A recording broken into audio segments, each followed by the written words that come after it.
बेखौ हाग्रामा सारखौ सोरबा मूर्खफोर बायदि बे UPPL नि पेजआव लिरनानै लाब गैया आरो आं पाब्लिकखौबो आं बुंगोन नोंथांमोना निश्चय आंखौ नैबे गोरोन्थिखौ निमाहा होगोन। मानगोनां रायजोफोर दिनैनि गुबै टपिकआनो जाहैबाय जोंहा BPF नि दैदेनगिरि जन खारजि बिथाङा UPPL नि हेंथायै मा बाथ्राजों मा रावजों सोंखारिखो नोंथांमोना नुलांनो मोनगोन। फारसेथिं जोंनिनो बर' सासे सेंग्राया जोंहा BTC नि CM हाग्रामा महिलार सारखौ थैबाय होननानै पस्ट खालामनायनि दिनै निमाहा बिनो गोनां जादों फेसबुकनि गेजेरजों बा ससियेल मिडियानि गेजेरजों।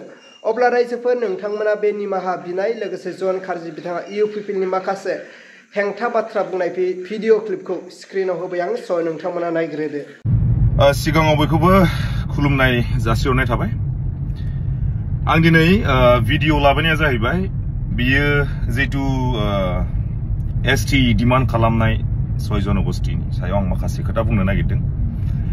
जितु UPPL नि पेजआव फेसबुकआव बहुत मानसियानो बुंदों हाग्रामा सारखौ बखिनाय मानाय नुनो मोनदों। आं मोनसे खोथाखौ बुंग्रोनो बिनि सिगां जे ST खौ हाग्रामा सारा होआ। जायहा मोननांगौनि क्राइटेरिया दंखायो बिसोरसो मोनगोन। जाय मोननाङा जेसेबां होख्राव थेवब्लाबो मोनखाया। बेखौ हाग्रामा सारखौ सोरबा मूर्खफोर बायदि बे UPPL नि पेजआव लिरनानै लाब गैया आरो आं पाब्लिकखौबो आं बुंगोन बे UPPL नि पेजआव बे ST बिनायनि सायाव हाग्रामा सारखौ बुंबाय थानायफोरखौ बेखौ खोमा सुनानै जेबो लाब गैया आरो खोमा सुनांगौ दरखारबो गैया।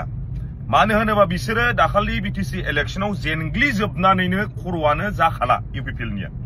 फार्स्टआव बे जेनग्लिजोबनानै बिसोरो माथायानो खामानि होला गोदाव सोराव बखिनाय मा एजेन्डा लानानै बुंनो मानो जायो बिसोरो। ओंखायनो हाग्रामा सारखौ मारै दुसिनो माब्रै माबा खालामनो ना गाहायाव लाबोनो बिसोर बिराद प्लेनिं खालामदों। ST नि नामाव माने ST होगोन मागोन होननानै हाग्रामा सारखौ बिराद गाहायाव लाबोदों। किन्तु पाब्लिकफोरखौ आं बुंगोन नोंसोरो जेबो बेफोरखौ खोमा सुनांगौ दरखार गैया। जायहा मोननांगौ क्राइटेरिया दङ बिसोर मोनगोन। जायहा मोननाङा बिसोरो मोनखाया। दा आं बेखौनो बुंगोन सिगां जे हाग्रामा सारा जे बुंदोंमोन जे सोरबा जुदि मोननांगौबा जोंहा जेबो माबा गैया होननाय जेबो आपत्ति गैया होननाय। जायहा क्राइटेरिया दङ बिसोर डिमान्ड खालामगोन। बेवहाय संबिधानाव मा लिरनाय दं बेवहाय ट्राइबेल माखासे संघआ मा खालामा बेवहाय हाग्रामा सारा जेबो माबा गैया। बेवहाय आं मोनसे खोथा बुंनो जितु 2006 आव बेवहाय रोंगोरा सारा जे बुंदोंमोन ST नि सायाव माने ST होयोबा जोंहा जेबो आपत्ति गैया होनना बुंदोंमोन रोंगोरा सारा 2006। किन्तु जोंनि जाथिया जेबो एफेक्टल' जानाङा। अबभियासलि सोरबा क्राइटेरिया दङबा मोननांगोन बा मोनगोन बेखौ नायबिजिरनानै होगोन। बेवहाय रावबो जेबो बुंनो हाया।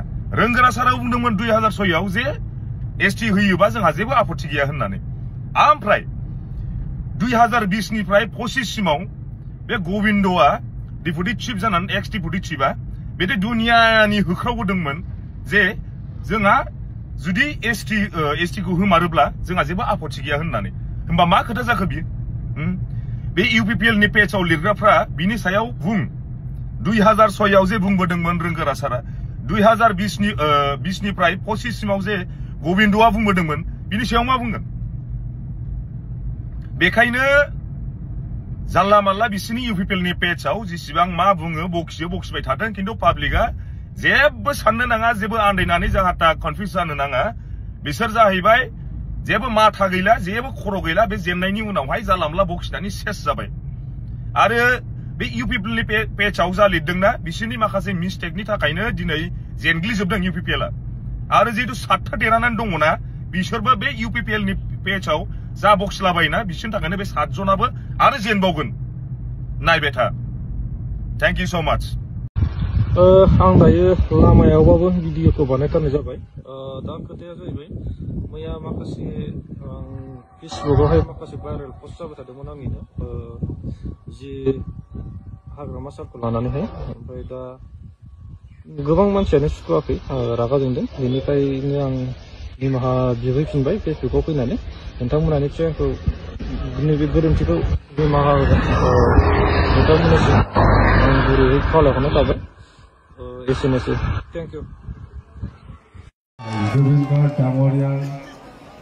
জন্মদিন উপলক্ষে যিটো শ্ৰদ্ধাঞ্জলি প্ৰগ্ৰাম বা সভা ইয়াত আহি পেলাই উপস্থিত হ'ব পৰা আমাৰ জয়ন্তমল্ল বৰুৱা ডাঙৰীয়া কেবিনেট মন্ত্ৰী আসাম আৰু উপস্থিত আমাৰ চৰণ বড়ো ডাঙৰীয়া কেবিনেট মন্ত্ৰী আসাম আৰু আমাৰ ডেপুটি চিফ জোহন ডিমাৰী ডাঙৰীয়া আৰু আমাৰ বডোলেণ্ড কালচাৰ কাউন্সিলৰ EM আৰু MCLA সকল আৰু আজি এই মঞ্চত উপস্থিত আমাৰ সকলো ডিষ্ট্ৰিক্ট গেষ্টসকল আমাৰ শান্তিমা কুংগুৰ বসুমতাৰী ডাঙৰীয়া আছে আমাৰ আগৰে MP আৰু আমাৰ সুমিতা বাইদেউ আছে জুবিন গাৰ্গৰ লগত একেলগে গান গোৱা আমাৰ দীপন পবিত্ৰ ৰাভা ডাঙৰীয়া আছে আগতে জুবিন গাৰ্গ ডাঙৰীয়াৰ লগত একেলগে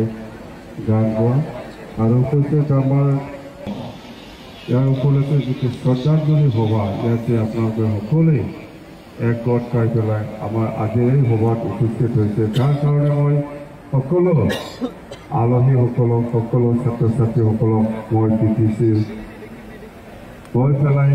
BTCৰ বাসিন্দা হৈ পেলাই BTC ৰাজ্য হৈ পেলাই আপোনালোকক সকলোকে মই মোৰ আন্তৰিক শুভেচ্ছা যাচিছোঁ সঁচাকৈ আমি